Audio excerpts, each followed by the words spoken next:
তোরা কি রে ভাত খাই? তোর আসলে কোনদিন আক্কেল জানো না, তুই মূর্খই। দেখ আমার দুইটা সাওয়াল কি সুন্দর ভাবে লেখাপড়া করতেছে। কি বেরেন রে, এই সাওয়ালের বেরেন খুব ভালো। এক আমি ইঞ্জিনিয়ার বানাবো আর এক বানাবো ডাক্তার। না না, এই সাওয়ালটা বানাবো ডাক্তার আর এক বানাবো ইঞ্জিনিয়ার। এটা ছাওয়াল যে আমার কোনটা কে আমি জানি, আমি এটা ডাক্তার বানাবো, এটা কি ইঞ্জিনিয়ার। না না না, ওরে ডাক্তার হবে, এটা ইঞ্জিনিয়ার হবো।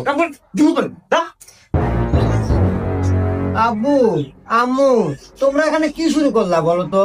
তোমরা একটু বাইরে যা শুরু করো, আমাদের লেখাপড়া ডিস্টার্ব হচ্ছে।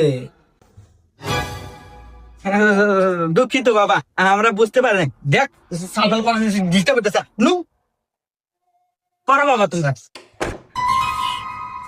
এই কৃষিকে একটা বানাচ্ছ না, আর একটা খালি বানাবো। আচ্ছা এটা ভালো বলি, ভালো